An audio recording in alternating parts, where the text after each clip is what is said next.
All right, so going back to Fury, the tank movie. Yeah, okay, so yeah, another thing about the movie, I noticed these things, I like kind of pick out the details. Makeup. So they had scars, and they were pretty evident scars. Like Pitt's face looked like it had been maybe broken, and then scarred by maybe burned. And then one of the commanders that is going to meet him, it's an older commander, he's going to meet him in this field, and they're going to, which I have to go back and rewatch. I think I eventually fell asleep just out of exhaustion. There's a black cat, but he didn't cross. He had a pretty scarred face too, so they accessed makeup pretty well. Anyway, then there's a big chunk and I watched it in fast motion and stuff like that, and like kind of moved it around where I could watch that little box move across the screen like a Blu-ray. It does that on YouTube. A big old chunk of them in the room with the ladies, and they, you know, that thing can all be analyzed and like what it represents, and you know, film class can analyze it. It's not just a fancy pantsy, you know, even though there were commercial actors in it, you know, and there are, and it's got Hollywood stamped on it. It's still one of those ones that's worthy. It's indie. You know, it's not indie, but it has that kind of, not quality. I guess it's a little separate from the studio. I got to find out the director behind it, because it does approach storytelling a little bit different than some of the other big blockbuster things. I don't know if Fury was a blockbuster, but when you're dealing with a war film, sometimes they stop and they go, okay, well, hang on, we don't want to just remanufacture a war film, because, you know, we've done this war film and this war film, another war film. They sometimes think about what they wanted to say, and I think this one definitely talks about killing. And then it also makes you question, and those are usually good films, if you're like, well, why is he so obsessed with killing? Well, the one reason why is because if the guy that's soft, who they bring in, he's a typewriter, he's basically like a typist, that can type 60 words a minute. He's a young kid, I don't know the kid's name, but he has to sit behind the gunner, and if he doesn't do his job, then the rest of them die, or they can die. The tank all has to be shooting and killing. It's a killing machine, and it all has to kill every single threat that's out there that could maybe launch a missile at the tank and then kill everybody in it. Because a tank is kind of vulnerable. Usually they get behind it. There's a lot of that in it. It shows tank warfare. Let me put it this way. It's probably one of the best films out there showing tank warfare. And I don't know if there's a lot of them out there, and I could be wrong. There could be a secret, what was that one about the U-boat? Das Boot, yeah. It's kind of a Das Boot. Das Boot's, I think it definitely made it into my top 10 war films, if not one of the best. Das Boot's probably made a lot of top 10 films. You know, you gotta see Das Boot. But anyway, it's got that kind of feel. It's well worthy. I don't think it got any major Oscar mention kind of stuff. Like he didn't take home like the film itself didn't win Best Picture or anything like that, but it could have. I have to go back and see if it was rewarded to that level. And doesn't mean a film can pass by all that stuff for whatever real reason, or any reason, whatever reason, you know. But it's pretty cool. Check it out. Fury, Brad Pitt, Shia LaBeouf, a bunch of others. Really, really. All right. So another thing about Fury is that it doesn't hold back. I mean, it gets about as violent as like Full Metal Jacket and stuff like that. So when you think, oh, well, they're probably going to save this soldier and let him live. No, they kill him. You know, it's like, I'm talking about the Nazis. They even use them as kind of, not like target practice, but this one is used as kind of like a training. The killing of this one Nazi is like to train this guy to kill. You know, when the Geneva Convention would have been against that kind of behavior.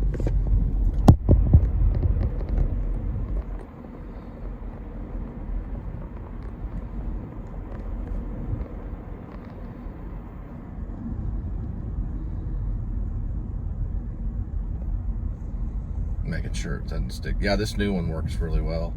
It's not sticking at all. This one right here is the original cord on it. Just making sure. Okay, so they don't hold back, and I would say it's very, very violent, but not extremely gory, if that makes any sense. So you know, like Saving Private Ryan, when I saw it, I was disturbed by the guy losing his arm, even though it's just a flash. It's just a moment where the guy, well, it's not a flash, it's like a few seconds, but you see his arm, and then he's like, what am I gonna do with my arm? And he picks it up, and then he just kind of goes, you know, he doesn't know to pick up his own arm, and then he goes and picks up his arm. That's very psychological. The first 30 minutes of Saving Private Ryan is probably the only reason why I put it on like my top 3 war film. It's because of that first 30 minutes. It's so accurate. Well, it's not that it's accurate, it's so real, but it's so planned out, beautifully designed, the movement of everything. And it is shown in Washington, D.C. at some monument thing, but it's all planned out along the beaches of Normandy, and you know, just the sequencing that must have been insane. Now, the rumor that I heard, and I just want to say this about Saving Private Ryan, I know I'm talking about the Fury, but the rumor that I heard was that Spielberg went out there and kind of shot it like a documentary and then put all that together in the editing room. That's the rumor. And that means that when all the actors went out and started acting and started doing, you know, they were just in the moment. And this is what Paul Giamatti said, so I don't know if it's true, but they were just in the moment doing what soldiers do, and they just had this like documentary looking kind of like team getting the shots that they needed for the film. And that's pretty impressive, you know, because I don't want to say the same thing about the Fury, or it's called Fury. I don't know. But you couldn't do that with tanks. Someone would get killed for sure. Those look to be real tanks, you know. So that probably took some time to get some of those sequences. But I don't know how much CGI is used. I don't really know. You know, I haven't seen behind the scenes. I'm only seeing what I'm viewing, which can be deceiving because you're looking at 2 dimensions, and you're not getting everything at one time. You're only getting a little bit, you know. But I'll have to say on Saving Private Ryan, the opening scene, I would have to say that some of that had to be planned out, or people could have died, because those explosions are real. Some of them look very real, meaning they would have had to have been looking over the beach, looking where the actors were when the explosion goes off. And I don't know. I don't know if they have a really good behind the scenes on what really went down. Now, the reason I mention this is because Howard Hughes killed, I don't know if it was like how many pilots. I don't know how many pilots died, and it was called Hell's Angels. And there were several pilots that just they didn't know how to operate the planes the way that he wanted, and they would collide, and it was a horrible thing. And why they let that go on, and then Howard Hughes almost did it to himself, you know. But anyway, the Fury had to be planned. I don't think no one was really killed, but the acting is severe. You know, the acting is pretty rough. You know, it's like it's pretty raw. You know, it looks pretty real, and it's also, you know, it's acting. You know, it's not. I don't think it's documentary style acting, if you know what that means, but because sometimes that can be boring. You know, it's entertaining, but it carries an emotional weight that's pretty gritty. That fits the style and the flow of the film. I just wish they would have allowed more one-shot takes whenever they were with the ladies in that room, and they didn't need to continuously cut and during the whole entire thing. And I may be watching a weird cut because I'm watching it off YouTube, so sometimes you can be watching a weird cut. But anyway, because sometimes they do chop it up when they put it up there. But I do have a copy. I don't know if it's Blu-ray. I may have to watch that, so that way I don't have to be interrupted by the commercial.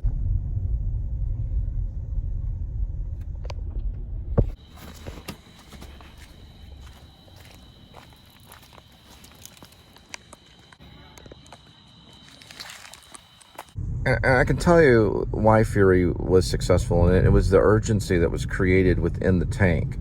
It's a great sense of urgency, and it changes the rhythm of the way that the dialogue sounds. So you know that when they're at war, you definitely know that.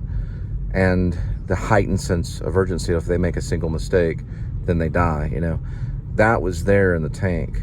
So you're hearing that kind of, it's like a controlled panic. You know, it's a very controlled panic. And if anyone lags, then, you know, they're all dead, you know. So that's really in it. And I think it's really the only film that deals with tanks with that heightened sense of urgency when it comes to tanks. I'm talking about tanks, like army tanks or whatever they were, you know. I would assume they were army. Now, they're also coming in later in the war. It's World War II. So it's not D-Day per se. They'd already landed in Africa. They'd already done fighting in Africa.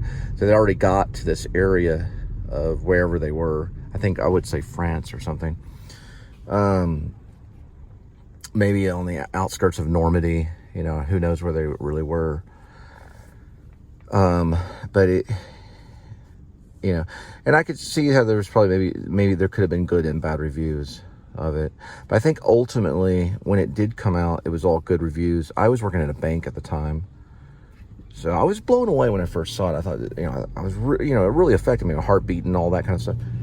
Now I switch over to Dunkirk, which is Christopher Nolan, which really has a different feel when it comes to World War II. It's about a rescue mission that happened in Dunkirk, because these pamphlets are dropped. This is going on like right now. This kind of stuff is going on right now in the Middle East. And, you know, the Palestine-Israel thing that's going on. Pamphlets were dropped to warn the people that the Nazis would be there. And they, you know, they had to leave. And that's why they left Dunkirk. And this was mostly an English operation. And it was a rescue mission that was pretty successful. They got a lot of soldiers out. Not everybody survived. But Nolan has a mystical underbelly, especially the Hans Zimmerman, or is it Hans Zimmer? Hans Zimmer. His score is creepy. I saw that in the movie theater. I couldn't always sit and rest my back at the seat. My second wife took me as like a present. We got to go, and the sound, it kind of it wasn't irritable. It didn't irritate me, but it wasn't just pleasant to watch. Like Fury kind of is. Fury's like entertaining, exciting, but Dunkirk, because of how it was all thrown together, it actually kind of gave me kind of a little bit of like a panic attack because of the anticipation, you know, was going on and these different angles of seeing the film. You know, because he did Memento. Christopher Nolan did Memento, so he's the master of layering simultaneous plots. He does that in most all his films. There's a series of plots going on at the same time, stacking plots. You know, you go into this part of the movie, and then you're on this different plot, you know, and you're seeing it from a different angle. And it was just so dang creepy. It kind of, you know, in The Wall, Pink Floyd, The Wall, where you hear this. I almost said what it is. It's a type of jet. So what they did in their aircraft, the Nazis, is they put a siren on the actual aircraft. I'll have to look up the name of it later, but it was their special aircraft they used in Blitzkrieg and everything. They dropped little bombs, and it could shoot people down, and it could also shoot people on the ground. So when they would dive, you would hear, and the pilot could hear too. So the pilot could hear this sound, and that sound is replayed many times throughout the movie. Tom Hardy is really very good in it too. That's Dunkirk. That one made my top 10 war film as well as Fury.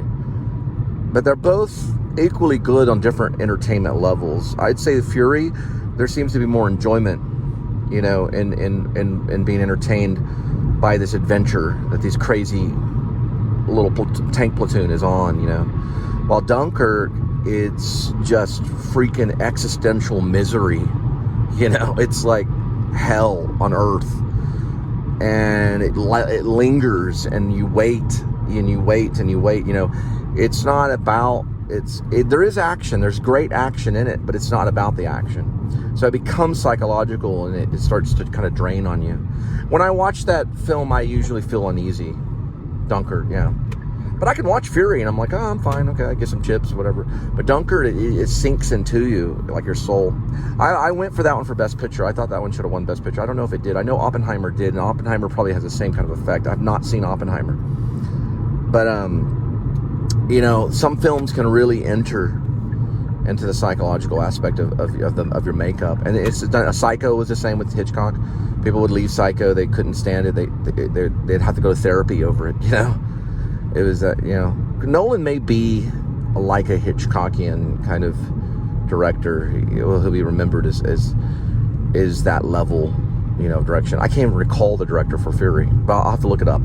So once again with Dunkirk, yeah, the screaming sound of the bomber, you know, the Nazi bombers have these little sirens on them. Another thing too, there's symbolism of the salt. You see a lot of the salt throughout the movie, of the sea, and the salt represents sin, and there's a lot of symbolism in Dunkirk. They're both pretty good though. Fury's a different type of war film, but they're both going to make the top 10 war films.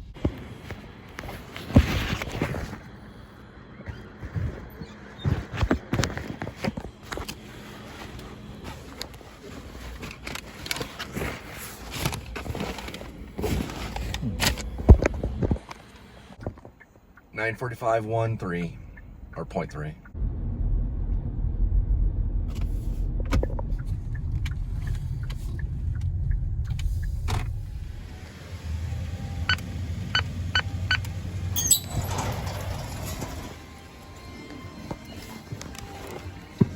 Okay.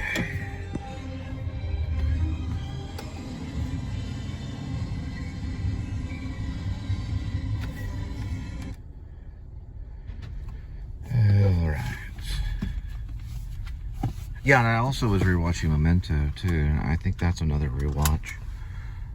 I actually, you know, I had mixed opinions about Memento, but since I've been studying noir, this is neo-noir, it actually is a great idea, and it's mapped out in a very complex way, and that's the plot twist is very big in the neo-noir.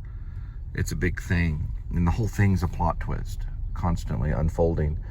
And you're fed the information in a very unique way, dealing with Polaroids, tattoos, flashbacks, black and white. I mean, it can confuse the crap out of you, but I like it because you have to work at Memento to enjoy it. And it's neo-noir, but it's not Chinatown. But it's actually a pretty good one too. It's an inventive neo-noir attempt, which probably he got some of the ideas from The Following, which is his first big one.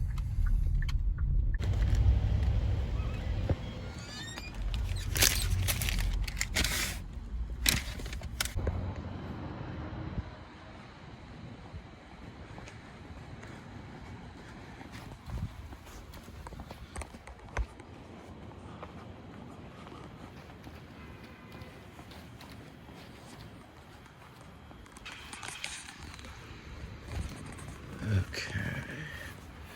I figured these are really hard to figure out. I finally figured them out though. Okay. Way closer. I see. Okay.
It's a cool pool.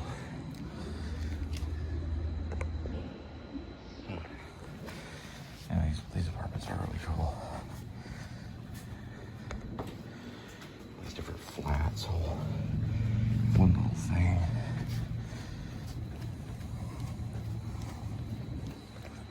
Kind of narrow though. Staircases are kind of not too bad.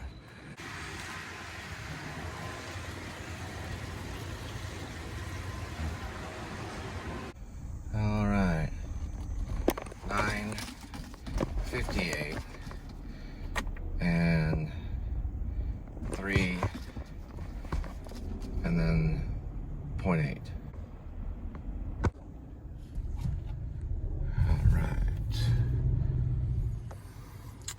Oh, man. But, you know, film really doesn't earn its glory until about probably 50 years. That's when you know that it's a real film. It has to stand the test of time. So, you know, Hitchcock has proven himself. Martin Scorsese's proven himself. Ford, because of the people that love Ford, and the movies like The Searchers, which I probably need to watch, at least kind of like a private viewing, because that's the one Martin Scorsese talks about the most, is The Searchers. John Ford. These guys have to stand the test of time. You know, Charlie Chaplin. You know, I've even seen Charlie Chaplin films. You know, I've seen The Kid, and I think I've seen at least big clips of it. And Modern Works, you know, is it Modern Times or something? I have to think of the name of it.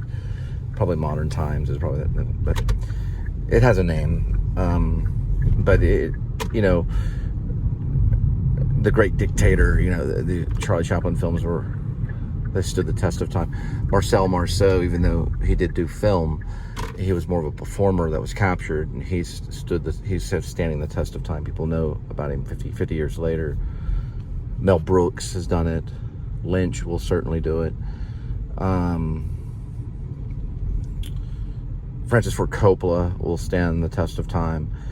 You know, we're still watching The Godfather and Apocalypse Now, and there's little elements and ingredients that they learn over time and put all together when they're making a particular movie. But you usually know it. You wait 50 years and then you let it residue, you know, or you let it stew for 50 years. And then that movie will come back and people will still be talking about it, and that's when you know. Not all the films have been saved. Some of them are ash. They don't know where they are. They've been lost in the system. They can't find them. The development is lost, and they ruin, because 35 millimeter doesn't last too long, and then it just starts to fade, and then it turns basically into dust. Oh, this okay, yeah, I know where I'm at now. Hang on, let me see. Okay, yeah, there we go.